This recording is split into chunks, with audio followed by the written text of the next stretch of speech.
1 बजे का corona bulletin आप देख रहे हैं। न्यूज 18 पूरे भारत से लगातार कोरोना वायरस से जुड़ी खबरें आप तक पहुंचा रहा है। देश में 21 दिन का लॉकडाउन है। आप भी नियमों का पालन करें और खुद को सुरक्षित रखने के लिए घर में ही रहें। न्यूज 18 इंडिया हर घंटे कोरोना बुलेटिन भी आप तक पहुंचा रहा है। इस बीच कोरोना से जुड़ी बड़ी खबर ये कि CSIR से जुड़े institute of genomics and integrated biology को कोरोना टेस्ट किट बनाने में बड़ी कामयाबी मिली है। इस किट की सबसे बड़ी खासियत यह है कि सिर्फ 2 घंटे में कोरोना के नतीजे आ सकते हैं और दूसरी बड़ी बात यह कि इस टेस्ट के लिए सिर्फ 500 रुपए का खर्च आएगा। फिलहाल ये किट ट्रायल के अंतिम दौर में है और CSIR का दावा है कि अगले 15 दिन में ये किट बाजार में आ जाएगी।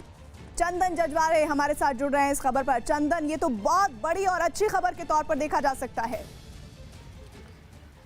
निश्चित तौर पर देखिए, भारत जैसे देश में जहां पर कि ज़्यादा टेस्ट लैब नहीं है, पॉपुलेशन बहुत बड़ा है, छोटे छोटे शहरों और गांवों तक जो है लोगों को जांच की सुविधा पहुंचानी, उस लिहाज से ये बहुत बड़ी खबर है। और सबसे बड़ी बात कि ये किफ़ायती है, केवल 500 रुपये, करीब 500 रुपये की कीमत पर या खर्च पर यह टेस्ट हो सकता है। जिन लैब्स में ब्लड के सैंपल के टेस्ट हो सकते हैं, सामान्य सैंपल केवल ब्लड निकालना है और इस किट पर डालना है, वहाँ से इसमें जो पैरामीटर्स है वो कलर के थ्रू बता देगा कि फलाना व्यक्ति को कोरोना का इन्फेक्शन है या नहीं है। इस पैरामीटर पे अगर हम ये जो है RNA के आधार पर काम करता है, यानी कि डायरेक्ट जो है वायरस का इन्फेक्शन भी लैब में नहीं पहुंचेगा, तो ये डर भी कम है। इसलिए छोटे छोटे शहरों और गांवों के लिए वरदान होगा। इसके लिए CSIR ने पेटेंट के लिए अप्लाई कर दिया। दूसरी बात अगर हम करें तो कई सक्सेसफुल ट्रायल हो चुके हैं, कुछ और ट्रायल्स होंगे। उसके बाद माना जा रहा है कि 15 दिनों के अंदर ये किट जो है बाजार में उपलब्ध होगा। चंदन, शुक्रिया इस जानकारी के लिए। बहुत बड़ी और अच्छी खबर है। 500 रुपए में किट कोरोना के लिए उपलब्ध होगी और सिर्फ 2 घंटे में नतीजे सामने होंगे। अंतिम दौर में है ये पूरा प्रक्रिया, जहां पर हम वो किट अपने सामने देखेंगे बहुत जल्द। लॉकडाउन में खाने पीने के संकट से जूझते लोगों को मुफ्त में गेहूं और चावल देने की योजना उत्तर प्रदेश में शुरू तो हो गई, लेकिन सरकारी राशन की दुकानों पर कोरोना से बचाव के लिए बताए गए जरूरी नियमों का पालन नहीं किया गया। कई जिलों में तो मुफ्त राशन के लिए लोगों के बीच धक्का मुक्की भी हुई। और मेरठ में तो सरकारी राशन की दुकानों के बाहर लोगों की भीड़ इकट्ठा हो गई। CM की अपील और विभाग के दिशा निर्देशों के बावजूद सोशल डिस्टेंसिंग का पालन नहीं हुआ। लोग राशन लेने के लिए यहाँ इकट्ठे हुए हैं। यहाँ पर सोशल डिस्टेंसिंग का ख्याल रखना चाहिए था, लेकिन ये भीड़ देखकर लगता है कि सोशल डिस्टेंसिंग की धज्जियां यहाँ पर उड़ रही हैं। सुबह से जब से आए हैं यही बात बोली जा रही है, थोड़ा सा दूर दूर होकर बैठो, थोड़ा सा दूर दूर होकर बैठो। कोई सुनने को राजी नहीं है, ऊपर से लड़ाई झगड़ा करने को तैयार हैं। मेरठ की तरह आगरा में भी नियमों की अनदेखी हुई। मुफ्त राशन लेने पहुंचे लोग एक दूसरे से दूरी बनाकर खड़े नहीं हुए। राशन की दुकानों के बाहर लोगों की लंबी कतार दिखी। सरकार ने जो लॉकडाउन किया उसका मतलब क्या है? राशन की दुकान पर लंबी भीड़ लगी हुई है बहुत बड़ी। मेरठ और आगरा की तरह सिद्धार्थनगर जिले में भी सोशल डिस्टेंसिंग का पालन नहीं हुआ। हालांकि इन नियमों का पालन कराने की जिम्मेदारी सरकार ने सभी जिलों के DM को सौंपी है। योगी सरकार ने लॉकडाउन को देखते हुए अंत्योदय अन्न योजना के कार्ड धारकों को मुफ्त में राशन देने की योजना शुरू की है। इसके अलावा मनरेगा, श्रम विभाग और नगर विकास विभाग के दिहाड़ी मजदूरों को भी इसमें शामिल किया गया है। जिन लोगों को होम क्वारंटीन किया गया है उन्हें भी सरकार की तरफ से मुफ्त में राशन दिया जा रहा है। लॉकडाउन में खाने पीने के संकट से जूझते लोगों की मदद के लिए सरकार ने ये कदम उठाया है। खबर इंदौर से, जहां इंदौर में कोरोना संदिग्ध की जांच करने पहुंची स्वास्थ्य विभाग की टीम पर हमला करने के मामले में 7 लोगों को गिरफ्तार किया गया है। इस मामले में पुलिस ने FIR भी दर्ज कर ली है।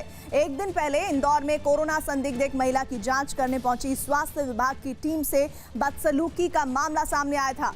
आरोप है कि महिला के परिवार वालों और मोहल्ले के लोगों ने स्वास्थ्य विभाग की टीम पर पथराव शुरू किया और थूककर उन्हें भगाने की कोशिश की। हालांकि पुलिस के आने के बाद पथराव कर रहे लोग भाग गए। वहीं इस घटना के बाद स्वास्थ्य विभाग की टीम ने इस तरह के हालात में काम नहीं कर पाने की चेतावनी दी। मनोज हमारे साथ इस खबर पर जुड़े हैं। मनोज, ये तो बहुत ही दुखद है।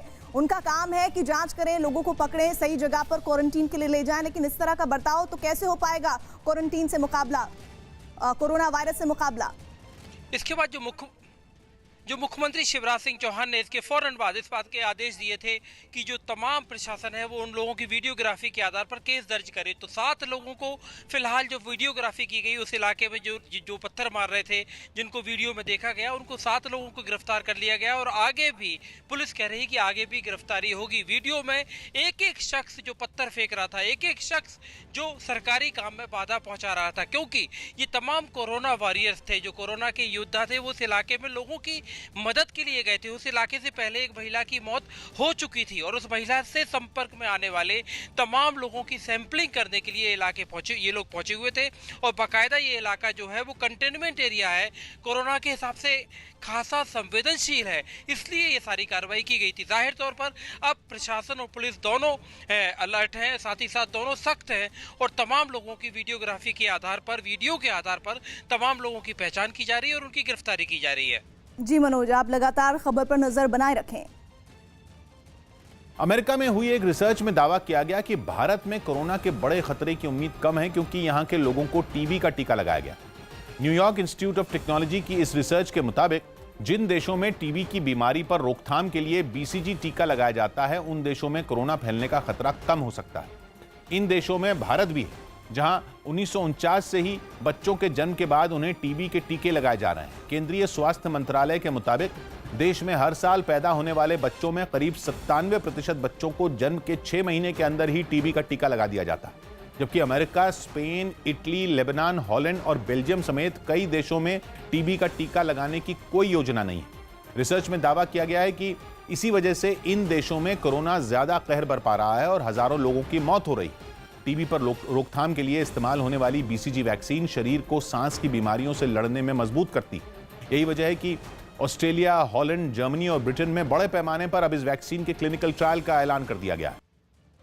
और इधर कांग्रेस ने लॉकडाउन के मुद्दे पर केंद्र पर बड़ा हमला बोला है। वीडियो कॉन्फ्रेंसिंग के जरिए हुई कांग्रेस वर्किंग कमेटी की बैठक में पार्टी अध्यक्ष सोनिया गांधी ने लॉकडाउन की वजह से हुए गरीबों पर पलायन को लेकर दर्द जताया है। वहीं राहुल गांधी ने सरकार पर लॉकडाउन के फैसले को बिना तैयारी के लागू करने का आरोप लगाया। प्रियंका गांधी ने लॉकडाउन के यूपी के बरेली में मजदूरों पर हुए केमिकल छिड़काव का मुद्दा उठाते हुए लोगों को क्वारंटीन करने के तरीकों पर सवाल उठाए।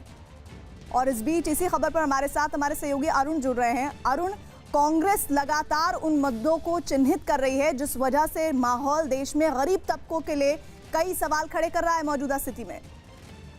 देखिए, निश्चित रूप से एक तरफ प्रधानमंत्री नरेंद्र मोदी राज्यों के मुख्यमंत्रियों से बातचीत कर रहे हैं कोविड को लेकर के, कोविड-19 को लेकर के, तो उधर कांग्रेस की अध्यक्ष सोनिया गांधी ने कांग्रेस की जो हाईएस्ट डिसीजन मेकिंग बॉडी है कांग्रेस वर्किंग कमेटी, उसकी बैठक बुलाई थी वीडियो कॉन्फ्रेंसिंग के जरिए। जो बैठक हुई उसमें खास जो बात कही गई वो मजदूर जो है, गरीब लोग हैं जिनके पास खाने को पैसे नहीं है, राशन नहीं है, उन तक सरकार कैसे सुविधा पहुंचाए और साथ ही साथ तैयारी क्या है आने वाले दिनों में। कांग्रेस को ऐसा लगता है कि आउटब्रेक बड़ा होने जा रहा है, तो उसकी तैयारी क्या है उस पर सवाल पूछा गया। और साथ ही साथ जो लॉकडाउन 21 दिन का सरकार की तरफ से घोषित किया गया उस पर सवाल उठाया गया कि तैयारी ठीक से नहीं हुई, जिसके चलते लोगों को मुश्किलों का सामना करना पड़ा। और प्रियंका गांधी ने खासतौर से उत्तर प्रदेश की सरकार पर निशाना साधा और जो लोग दिल्ली से गए थे उनके ऊपर जो इंसेक्टिसाइड्स हैं, जो कीड़े मकोड़े मारने वाले जो कीटनाशक हैं, उनको छिड़कने को लेकर के मुद्दा उठाया और साथ ही साथ कहा कि सरकार जो माइग्रेंट्स, जो लेबरर्स बाहर से आ रहे हैं उनके साथ सहानुभूति न दिखा रही बल्कि उनको पीट रही है। तो एक तरह से कांग्रेस ने पूरे देश में कोविड-19 को लेकर अपने कार्यकर्ताओं से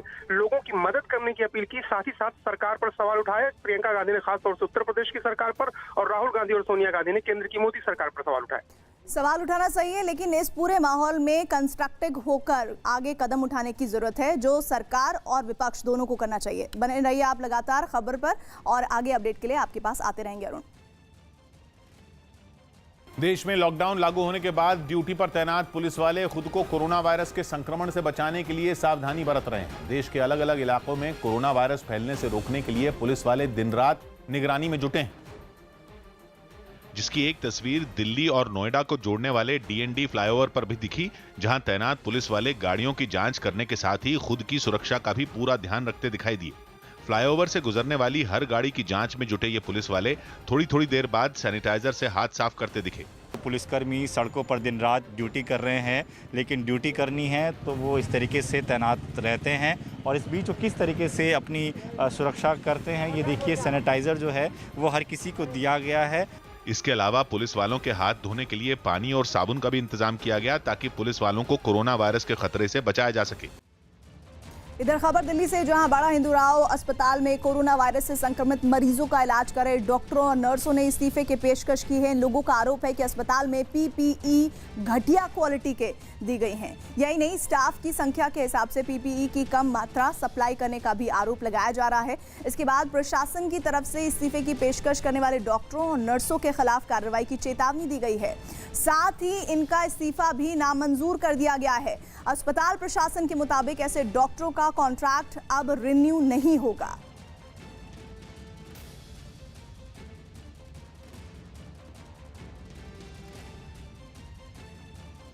उत्तरी दिल्ली नगर निगम के अंतर्गत आने वाले बाड़ा हिंदूराव अस्पताल के बाहर इस वक्त हम मौजूद हैं। इस अस्पताल से दरअसल एक खबर आई कि यहाँ के कुछ डॉक्टर्स ऐसे हैं जिन्होंने ये कहा कि उन्हें पर्सनल प्रोटेक्शन इक्विपमेंट यानी कि पीपी जो मिला है, जिसे अक्सर कोरोना पीड़ित मरीजों का इलाज करने के दौरान इस्तेमाल किया जाता है, वो तमाम इक्विपमेंट ख़राब हालत में मिले हैं। और इसी के विरोध में इन डॉक्टर्स ने और कुछ नर्स भी ऐसी बताई जा रही हैं जिन्होंने इसका विरोध किया। और इस विरोध के चलते ये भी कहा गया है कि वो इस्तीफ़ा दे रहे हैं। हालांकि अस्पताल प्रशासन की तरफ से ये बताया गया है कि इन सभी को नोटिस जारी कर कहा गया है कि उनका इस्तीफा बिल्कुल मंजूर नहीं होगा, और अगर उसके बावजूद भी इस्तीफा देना चाहते हैं तो दिल्ली मेडिकल काउंसिल को ये कहा गया है कि वो इनके खिलाफ सख्त से सख्त कार्रवाई जल्द से जल्द करें। तो फिलहाल अस्पताल प्रशासन की तरफ से ये कहा गया है कि कुछ गिने चुने डॉक्टर्स हैं जिन्होंने ये विरोध दर्ज किया है।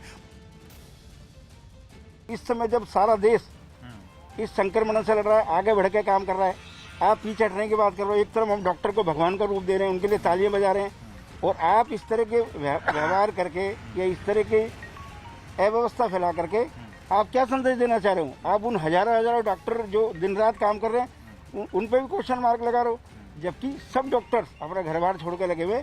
रही बात गुणवत्ता की, जितना काम आज यहाँ पर हो रहा है उसके लिए वो किट सफिशिएंट है। देश में कोरोना वायरस के मामले जितनी तेजी से बढ़ रहे हैं, लोगों के मन में चीन के खिलाफ गुस्सा भी उतना ही भड़क रहा है।